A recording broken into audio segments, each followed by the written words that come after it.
بسم اللہ الرحمن الرحیم۔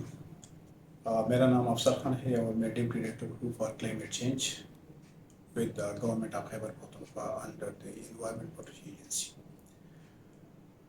ہمارا جو مینڈیٹ ہے خاص طور پہ وہ یہ ہے کہ ہم خیبر پختونخوا کا جو ایکٹ ہے 2015 اس کے سیکشن 6 سب سیکشن 10 کے حوالے سے ہم کلائمیٹ چینج کے نارمل کرنے کے لیے جو ہے اقدامات کرتے ہیں۔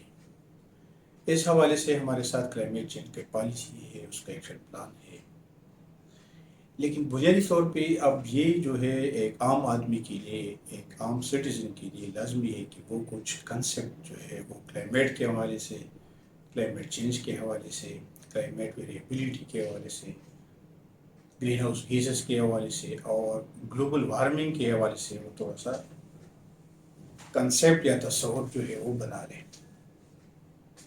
کلائمیٹ تو ہم جنرلی اس کو کہتے ہیں کہ کسی بھی جگہ کی سالانہ گرمی، سردی، بارش، ہوائیں، ان کا جو ایوریج ہے اس کو کلائمیٹ کہتے ہیں۔ کلائمیٹ ویریبلٹی یہ ایک نیچرل فینامنا ہے، جب سے دنیا بنی ہے اسی روز سے کلائمیٹ چینج ہوتا رہا ہے۔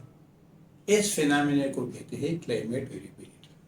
اس میں انسان کا کوئی عمل دخل شامل نہیں ہے، جیسے کہ ٹلٹنگ آف ارتھ ہے اور ڈرفٹنگ آف کانٹیننٹس ہے، اس سے جو چینجز آ جاتی ہے اسی کو کہتے ہیں کلائمیٹ ویریبلٹی۔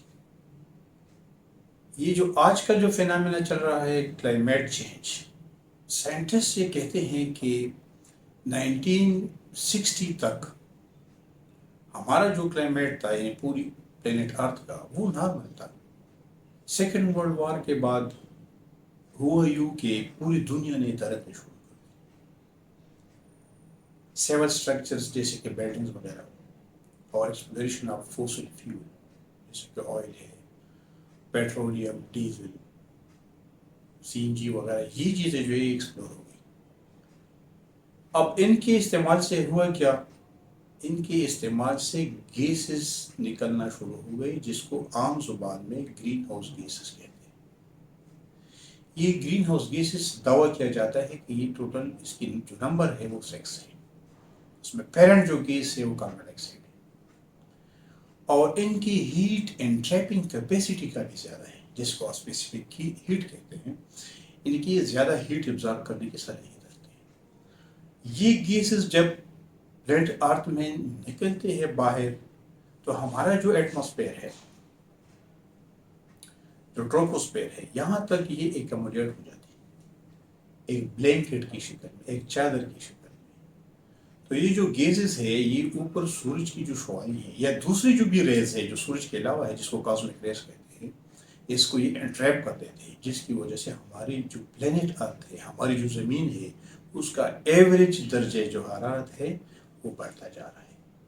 تو سائنٹسٹ نے میٹرولوجیکل آبزرویشن کی بنیاد پہ یہ بتایا ہے کہ فار دا لاسٹ 3 ڈیکیڈس، گزشتہ 3 عشروں میں 1.5 ڈگری سینٹی گریڈ کا اضافہ ہو گیا ہے پوری دنیا میں۔ That is the global warming. یہی گلوبل وارمنگ جو ہے کلائمیٹ چینج کا ڈرائیور ہے۔ یہاں پہ یہ کنسیپٹ بہت لازمی ہے کہ یہ پتہ چلے کہ پہلے گلوبل وارمنگ آتا ہے یا کلائمیٹ چینج۔ تو پہلے گلوبل وارمنگ ہو جاتا ہے، green house gases global warming کا ڈرائیور ہے اور گلوبل وارمنگ کلائمیٹ چینج کا ڈرائیور ہے۔ تو کلائمیٹ چینج میں پھر کیا انڈیکیٹرز ہیں، اس کے مارکرز کیا ہے، ہمیں کیسے پتہ چلے کہ کلائمیٹ چینج واقع ہو گیا ہے؟ یہ جو سڈن گرمی ہو جاتی ہے، جیسے کہ دسمبر میں کبھی کبھی ہوائیں گرم ہو جاتی ہے، جنوری میں، فروری میں، 2022 میں تو ہم نے اسپرنگ کا سیزن دیکھا نہیں، ایک دم سے شوٹ کر دی ٹمپریچر۔ اسی طریقے سے 2022 میں ایک اور فینامنا آیا کہ سوات اور اپر ریجنز میں جون کے مہینے میں 0 degree centigrade temperature record کیا گیا، ایون سنو فال ہو گئی۔ These are the big indicators. اور سب سے اہم 2 بڑے انڈیکیٹر 2010 کا سیلاب ہے، جس میں 396 ملی میٹر بارش ہوئی جسٹ 72 آورس کے اندر 2010 میں، اور اس میں 1/5 part of Pakistan was submerged under water. یہ سب سے بڑی اس کی پہچان۔ دوسری اس کی ایک اور پہچان یہ جو کرنٹ 2022 کا جو فلڈ آیا اور جو بورنگ ہوئی فال ہوئی، اس میں 1/3 part of Pakistan was submerge under water. تو یہ جو مسائل ہے یہ کیوں پیدا ہو گئی؟ سائنٹسٹ یہ دعویٰ کرتے ہیں دس is based on اینتھروپوجینک activities.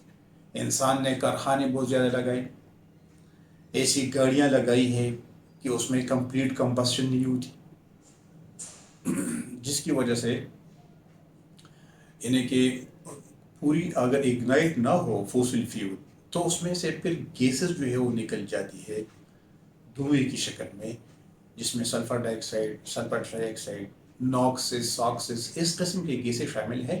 And these are responsible for the global warming which drives your climate change. اب کلائمیٹ چینج کو کیسے کمپیئر کیا جائے؟ یہ کسی ایک ملک کا مسئلہ نہیں ہے بلکہ یہ پوری دنیا کا مسئلہ ہے، اور ورلڈ لیول پہ اس کے لیے پالیسیز اویلیبل ہے. اس کے لیے جو کنونشن ہے پاکستان نے 1994 میں اس کو ریٹیفائی کیا. اس کنونشن کا نام ہے UNFCCC، United nation frame work convention on climate change.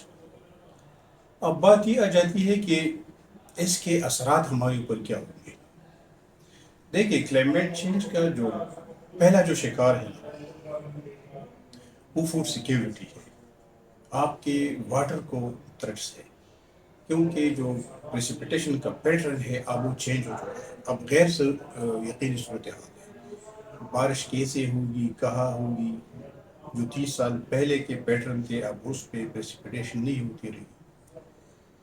تو ایک تو پانی کو اس سے کیور کرنا ہوگا، اور دوسری یہ کہ انوویشن لانا ہوگی ایگریکلچر میں، بیٹر ٹیکنالوجیز کو اڈاپٹ کرنا ہوگا.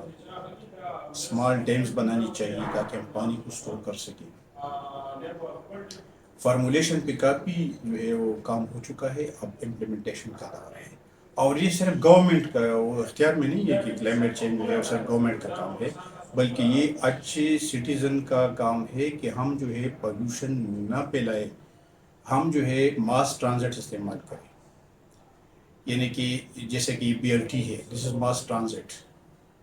انڈیویجول گاڑیوں کی بجائے ہم صرف ایک بڑی گاڑی کو استعمال کریں تاکہ ہمارے جو فوسل ہے اس کا استعمال کم ہو، اس پہ پریشر کم ہو، اور ہم رینیویبل انرجی استعمال کریں جیسے سولر انرجی ہے، وینڈ انرجی ہے، ہائیڈرو پاور والی انرجی ہے. وہ انرجی جو کول سے بنتی ہے، جو ڈیزل سے بنتی ہے، جو دوسرے ہائیڈرو کاربن سے بنتی ہے، جس سے گیسیں نکلتی ہے، اس پہ اپنا انحصار کم سے کم کریں. تو کہنے کا مقصد یہ ہے کہ this will lead to the sustainable development, اور کلائمیٹ جو ہے وہ نارمل پوزیشن کی طرف آ سکتی ہے. جیسے کہ سائنٹسٹ کہتے ہیں کہ 2050 تک اگر ہم نیٹ زیرو ایمیشن کی طرف جائیں تو there will be a stable world. Thank you very much.